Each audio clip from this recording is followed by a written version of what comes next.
Very good morning, my dear students. How are you? I hope you all are fine. Today, welcome to our grammar lesson. Today, I will teach you auxiliary verb. In my previous video, I'll defined verb. मैंने अपने previous video में आपको defined के बारे में बताया था. I told you the verb. And in this video, I'll teach you auxiliary verb. First, what is auxiliary verb? In auxiliary verb, models. Auxiliary verb जिससे सहायक क्रियाएं भी कहते हैं, इट मीन्स हेल्पिंग वर्ब भी कहते हैं. ऑक्सिलरी वर्ब सहायक क्रियाएं मुख्य क्रिया के साथ यूज़ की जाती हैं. It is used to with a main verb. Auxiliary verb used with a main verb. ये दो प्रकार की होती हैं, primary auxiliary verb and modal verb. तो हम आपको इस वीडियो में, अपने पिछले वीडियो में वर्ब में मैंने आपको प्राइमरी ऑक्सिलरी वर्ब के बारे में बता दिया था. आज मैं आपको मॉडल वर्ब के बारे में बताऊंगी. Modal verbs are used with the main verb to express different moods, meaning and attitude. Modal verbs होता है जो सहायक क्रिया अपना अर्थ रखते हुए प्रयोग की जाती हैं और सकर्मक मीन्स कर्म के साथ होती हैं. ओके. एग्जाम्पल, मॉडल्स वर्ब्स को आप रूप विषयक भी कहते हैं. मॉडल्स को रूप विषयक भी कहा जाता है. एग्जाम्पल इसके होते हैं can, could, may, might, should, ought, must, dare, need. Can, could, may, might. Can, could, may, might means होता है सकना, क्षमता, संभावना. should, ought, must होता है चाहिए. dare साहस करना. need मीन्स आवश्यकता होना. अब मैं आपको इसका 1 by 1 करके समझाती जाऊंगी. Can is used as a main verb to indicate ability, possibility, permission. Can मुख्य क्रिया के रूप में अर्थ है योग्यता और क्षमता, आज्ञा देना और संभावना बताना. एबिलिटी योग्यता और क्षमता, पॉसिबिलिटी संभावना बताना, एंड परमिशन आज्ञा देना. एग्जाम्पल्स इससे देखते हैं. He can drive well. वो गाड़ी अच्छे से चला लेता है.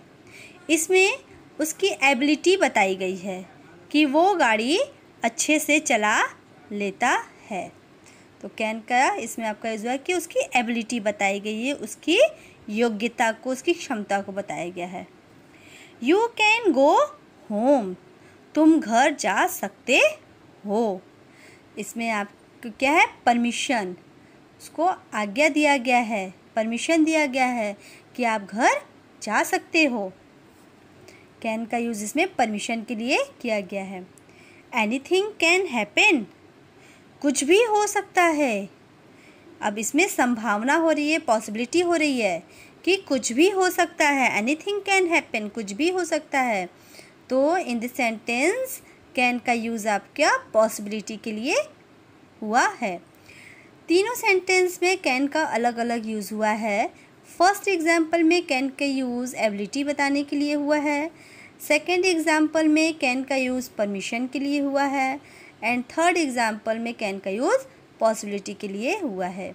ये आपके सेंटेंस पर डिपेंड होता है कि आपका कैन का यूज़ कहाँ पर हो रहा है, किस चीज़ के लिए हो रहा है. एबिलिटी के लिए हो रहा है, पॉसिबिलिटी के लिए हो रहा है, या परमिशन के लिए हो रहा है. ओके. Next, could. कुड आपका कैन का पास्ट टेंस होता है. It is the past form of can. Past tense of can, permission, conditional sentence. मुख्य क्रिया के रूप में कैन का पास्ट फॉर्म आज्ञा देना या संभावना बताने के लिए किया जाता है. Example, in his childhood he could sing. बचपन में वह गा सकता था. इन हिज चाइल्डहुड, बचपन में वह गा सकता था. तो यहाँ पर आपकी एबिलिटी को बताई गई है कि वह बचपन में गाना गा सकता था. एबिलिटी यहाँ पे बताई गई, उसकी योग्यता बताई गई है कि वो बचपन में गाना गा सकता था. Could I borrow your car? Question mark. अब ये कौन सा सेंटेंस हो गया? क्वेश्चन मार्क है तो इंट्रोगेटिव सेंटेंस हो गया. ओके, तो इसमें क्या हो रहा है? वो परमिशन मांग रहा है. क्या मैं आपकी गाड़ी उधार ले सकता हूँ? तो यहाँ पर क्या हो रहा है? परमिशन मांग रहा है कि क्या मैं आपकी गाड़ी उधार ले सकता हूँ. तो आज्ञा मांग रहा है ना. तो यहाँ पर कुड का यूज़ परमिशन के लिए किया गया है. Next, if he had worked hard he could have won the prize. अगर उसने मेहनत की होती तो वो इनाम जीत जाता. इसमें आपकी पॉसिबिलिटी को बताया गया है, संभावना को बताया गया है कि यदि उसने मेहनत की होती तो वो इनाम को जीत जाता. लेकिन यहाँ पर कंडीशन के तौर पर पॉसिबिलिटी को बताया गया है कि इसमें कंडीशन रखा गया है. कंडीशन क्या? कि उसने मेहनत की होती. यदि उसने मेहनत की होती, कंडीशन क्या रखा गया कि यदि उसने मेहनत की होती और वह इस कंडीशन को फुलफ़िल किया होता तो यहाँ पर वह इनाम जीत जाता. तो इस कंडीशन को फुलफ़िल करने पर यहाँ पर पॉसिबिलिटी बनती है. Next, may. May is used as a main verb to indicate possibility, taking permission, given blessing. May का may मीन्स होता है सकना. may मीन्स होता है सकना. may मुख्य क्रिया के रूप में अर्थ है संभावना बताना, आज्ञा लेना या आशीर्वाद देना. पॉसिबिलिटी संभावना बताना, टेकिंग परमिशन आज्ञा लेना या गिवन ब्लेसिंग आशीर्वाद देना. In example, it may rain today. आज बारिश हो सकती है. तो यहाँ पर आपकी पॉसिबिलिटी है, संभावना बताई जा रही है कि आज बारिश हो सकती है. अब आप कहेंगे पॉसिबिलिटी यहाँ पर कैन का यूज़ क्यों नहीं हुआ है? क्योंकि मैंने बताया ना कि पॉसिबिलिटी में आपके कैन का यूज़, यहाँ पर देखिए पॉसिबिलिटी में कैन का यूज़ हुआ है. तो यहाँ पर आप कहोगे कि यहाँ पर भी पॉसिबिलिटी है, तो यहाँ पर कैन का यूज़ क्यों नहीं हुआ है?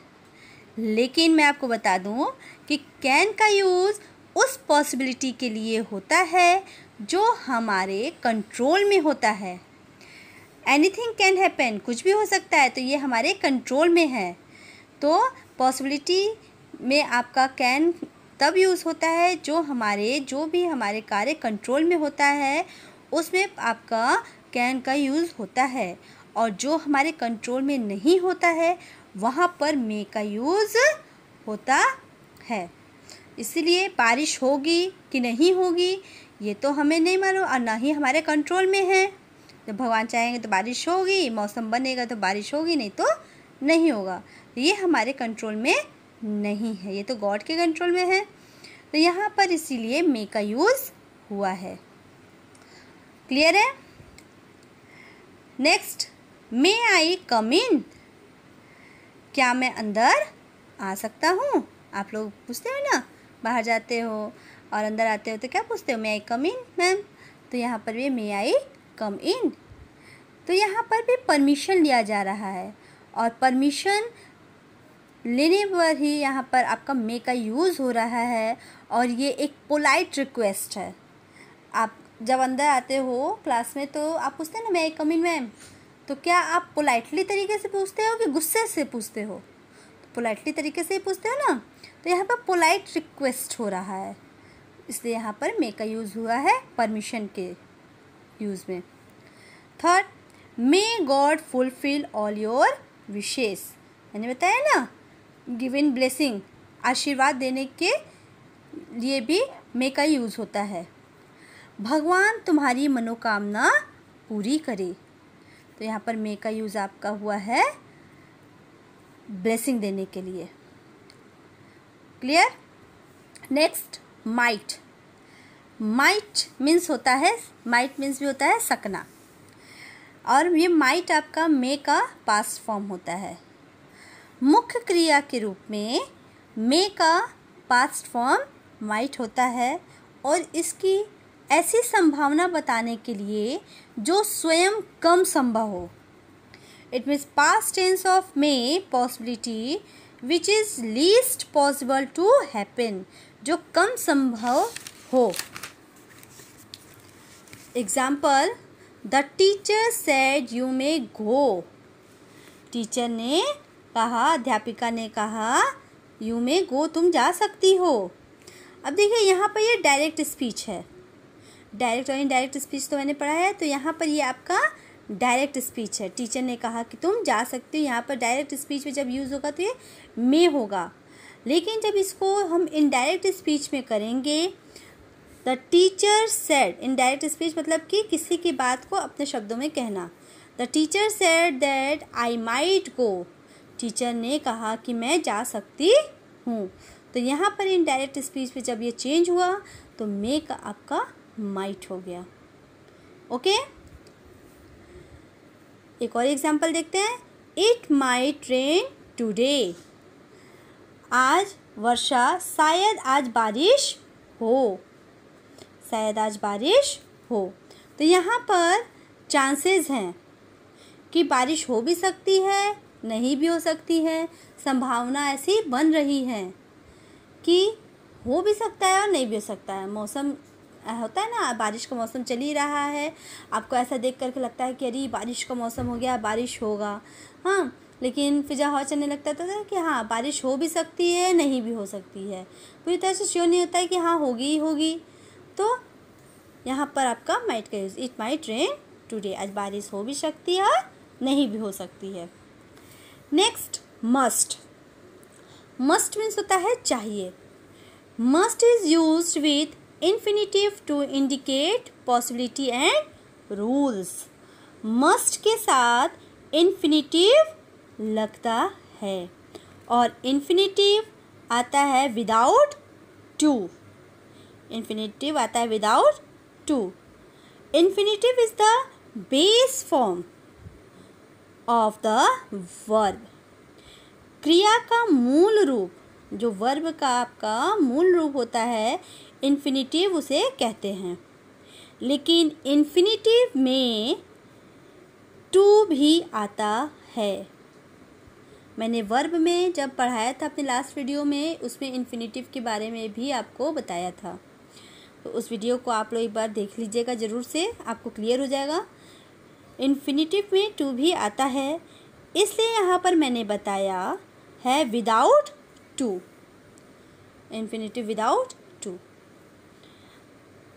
मस्ट के साथ टू नहीं लगता, मस्ट के साथ टू नहीं लगता है और यह यूज़ होता है संभावना के लिए, पॉसिबिलिटी बताने के लिए। संभावना इट मीन्स पॉसिबिलिटी बताने के लिए, और कोई भी रूल्स या रेगुलेशन को, नियम को, कोई भी रूल्स या रेगुलेशन नियम को जो कार्य आपको करना चाहिए उसके बारे में। एग्जाम्पल्स इसको देखते हैं। We must obey the rules, हमें नियमों का पालन करना चाहिए। यहाँ पर रूल्स को फॉलो करना है, तो यहाँ पर मस्ट है कि चाहिए, हमें नियमों का पालन करना चाहिए। He must have done the work, उसने काम अवश्य ही पूरा कर लिया होगा। ही मस्ट, उसने अपना कार्य अवश्य ही पूरा कर लिया होगा। तो यहाँ पर भी आपका क्या है, वो कार्य जो आपको करना चाहिए, रूल्स को फॉलो करना चाहिए, जो आपको स्वयं करना चाहिए, उस चीज़ के लिए मस्ट का यूज़ होता है। Next, ought. ऑट मीन्स ये होता है चाहिए। Ought used as a main verb for duties and moral values। ought का मुख्य क्रिया के रूप में अर्थ है कर्तव्य, ड्यूटीज, कर्तव्य या नैतिक धर्म, मोरल वैल्यूज के बारे में बताना। Example, you ought to be disciplined, तुम्हें अनुशासित रहना होगा। इसमें आपके ड्यूटीज़ को, आपके कर्तव्य को, आपके कार्य को बताया जा रहा है, और ये कार्य आपके क्या है, नैतिक धर्म भी है कि आपको करना चाहिए। तो तुम्हें अनुशासित रहना होगा। You ought to be disciplined। Okay, तो यहाँ पर जब आपके अनुशासित रहने या आपके कर्तव्य के बारे में बताया जाता है, नैतिक कर्तव्य के बारे में, तो वहाँ पर ought का यूज़ होता है। नेक्स्ट, डेयर मीन्स साहस करना। used as a main verb for fearlessness, probability।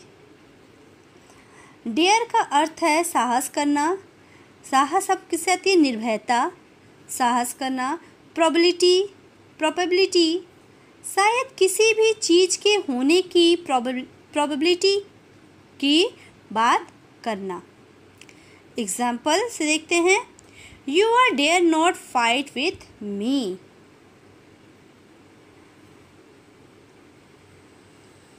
तुम मुझसे मेरे साथ लड़ने की साहस नहीं कर सकते। Next, you dare not fight with him है, तो तुम उससे लड़ने का साहस भी मत करना। यहाँ पर साहस और निर्भयता के बारे में बताया कि उससे लड़ने की साहस भी मत करना। तो यहाँ पर डेयर का यूज़ हुआ। यू डोंट डेयर, कहते हैं ना तुम साहस भी मत करना, तो you dare not fight with him, तुम उससे लड़ने की साहस भी मत करना। Next, need. नीड मीन्स होता है आवश्यकता, मीन्स आवश्यक होना। Need is use to mean what for something as auxiliary verb. It indicates want or duty in negative and interrogative sentence। Need का मुख्यतः अर्थ है आवश्यक होना, और सहायक क्रिया के रूप में यह आवश्यकता कर्तव्य बताने के रूप में निषेधात्मक, इट मीन्स निगेटिव, या प्रश्नवाचक, इट मीन्स इंट्रोगेटिव वाक्यों में यूज़ किया जाता है। एग्जाम्पल, दे नीड शेल्टर, उन्हें आश्रय की ज़रूरत है। नीड मीन्स बताया ना, आवश्यकता या ज़रूरत कहते हैं। उन्हें आश्रय, शेल्टर मीन्स आश्रय की ज़रूरत है। इसमें ज़रूरत है उन्हें। अब किस चीज़ की आवश्यकता है, ज़रूरत है, नीड है आश्रय की, रहने की जगह की, तो नीड का यहाँ पर यूज़ हुआ। Second example, you need not talk to him. अब देखिए हमने बताया ना, ड्यूटी इन निगेटिव में भी आपका निषेधात्मक रूप में भी है। तो यहाँ पर आपका तुम्हें उससे बात करने की ज़रूरत नहीं है। यहाँ पर निगेटिव हो गया कि तुम्हें उससे बात करने की ज़रूरत नहीं है, और इसमें निगेटिव सेंटेंस है, तो ये रूल्स को बताया जा रहा है। Next, do you need to go there. अब ये डू यू नीड है, तो यहाँ पर आपका लास्ट में क्वेश्चन मार्क है, वर्ब से स्टार्ट हुआ सेंटेंस है, तो ये कौन सा हमारा सेंटेंस हो गया, इंट्रोगेटिव। तो तुम्हें वहाँ जाने की ज़रूरत नहीं है, ये हमारा इंट्रोगेटिव सेंटेंस हो गया। तो तुम्हें कहाँ जाने की ज़रूरत नहीं है, वहाँ जाने की ज़रूरत नहीं है, तुम्हें आवश्यकता नहीं है वहाँ पर जाने की। तो ये आपके कौन से हो गए, नीड। नीड का यूज़ हो गया। नेक्स्ट अब तक का आता है used to do. Used as a helping verb to indicate a habit continuing from the past. Used to means होता है आदि होना। सहायक क्रिया के रूप में पास्ट टेंस से चली आ रही आदत को, आदि होना मतलब कि हैबिचुअल होना, यूज्ड टू मीन्स हैबिचुअल होना। किसी भी सहायक क्रिया के रूप में पुराने समय से, पास्ट टाइम से चली आ रही आदत को, हैबिट को बताने के लिए यूज़ किया जाता है। किस चीज़ का? यूज्ड टू का। एग्जाम्पल से इसे समझते हैं। I am used to eating this since childhood. मैं बचपन से यही खाता हूँ, या मैं बचपन से यही खाती हूँ। तो यहाँ पर यूज़ टू का यूज़ हुआ कि ये मेरी हैबिट है कि मैं यही चीज़ को, इस चीज़ को बचपन से खाती चली आ रही हूँ, ये मेरी आदत में शामिल है। तो यूज़ टू का हमारे बीते हुए समय से है कि हमारे पहले से ही मेरी ये आदत बनी हुई है कि मैं बचपन से यही खाती चली आ रही हूँ, मैं इसी खाती हूँ।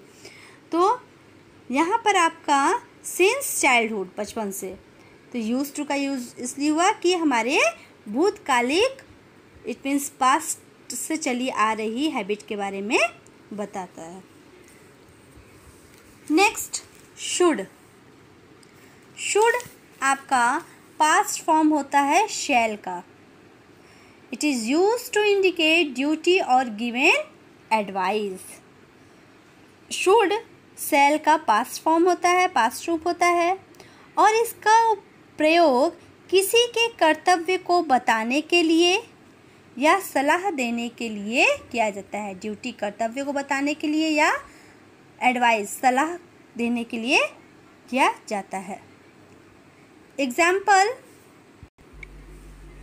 Mother said we shall fight. अब देखिए इसमें भी डायरेक्ट स्पीच आ गया, तो यहाँ पर शैल हो गया। माँ ने कहा हम लड़ेंगे। Mother said we shall fight. अब जब इसे इनडायरेक्ट स्पीच में करेंगे तो आपका हो जाएगा mother said that we should fight. जब हम इसे इनडायरेक्ट स्पीच में कर देंगे कि माँ ने कहा कि हम लड़ेंगे, वी शुड फाइट, ये इनडायरेक्ट स्पीच में हो गया। जब हम डायरेक्ट से स्पीच को इनडायरेक्ट स्पीच में करेंगे, इट मीन्स अपने शब्दों में, इनडायरेक्ट स्पीच अपने शब्दों में करेंगे, तब यहाँ पर शैल के स्थान पर शुड हो जाएगा।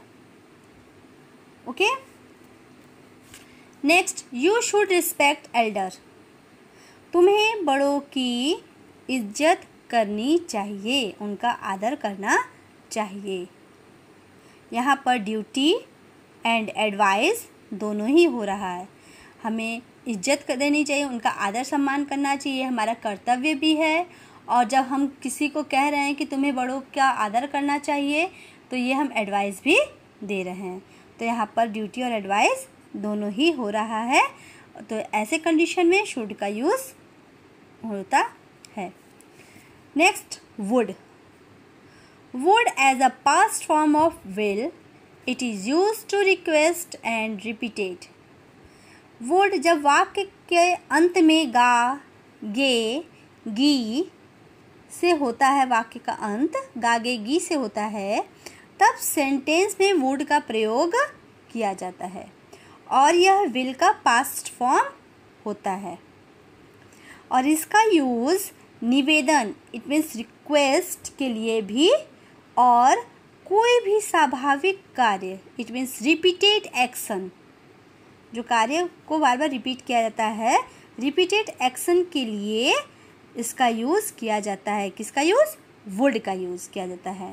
एग्जाम्पल से इसको देखते हैं। He said I will accompany you. अब देखिए डायरेक्ट स्पीच में जब होगा तो यहाँ पर विल हो जाएगा, और जब इसी को हम इनडायरेक्ट स्पीच में कर देंगे, he said that he would accompany me, will का क्या हो गया? वुड हो गया। उसने कहा मैं तुम्हारे साथ चलूँगा। Would you help me in completing the work? क्या तुम काम पूरा करने में मेरी मदद करोगे? देखिए लास्ट में गे आया ना, क्या तुम काम पूरा करने में मेरी मदद करोगे? तो यहाँ पर वुड हुआ, तो would you help me in completing the work? लगातार, यहाँ पर हमने बताया ना, रिपीटेड एक्शन, लगातार होने वाले वर्क में इसका यूज़ होता है।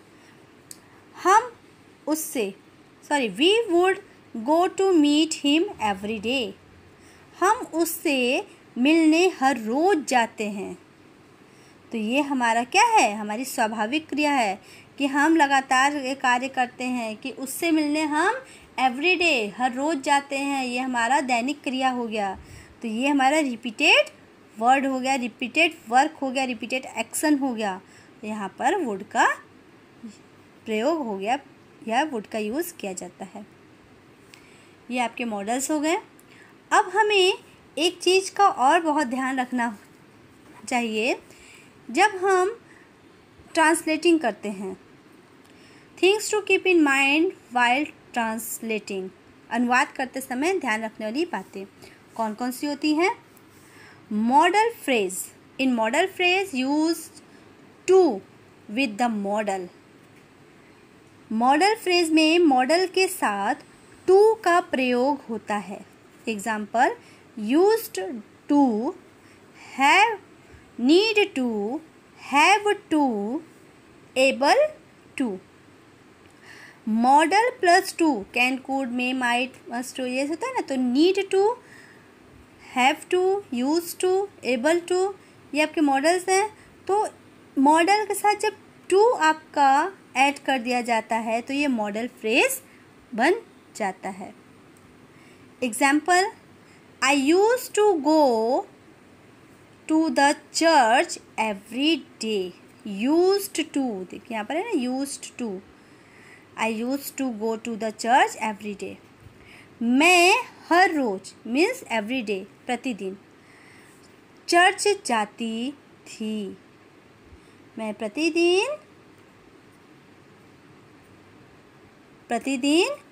चर्च जाती हूँ। ये हमारा हो गया यूज टू का यूज़। फ्रेज में आपका हो गया मॉडल फ्रेज बन गया। टू का यूज़ हो गया मॉडल के साथ, तो मॉडल फ्रेज बन गया कि मैं प्रतिदिन चर्च जाती हूँ। Next, you need to come tomorrow. तुम्हें कल आने की ज़रूरत है। नीड के साथ टू, नीड का हमने बताया कि होता है ज़रूरत। अब यहाँ पर आपका मॉडल के साथ टू लग गया तो ये फ्रेज हो गया मॉडल फ्रेज। तो ये आपका हो गया ट्रांसलेटिंग जब आप करते हो तो नीड के साथ टू हो गया। तो ये क्या आपका हो गया, तुम्हें कल आने की ज़रूरत है। ये मॉडल फ्रेज हो गया। Okay, it's completed. I hope you all are understood this model verb. If you have any query, so ask me. Good day. Take care.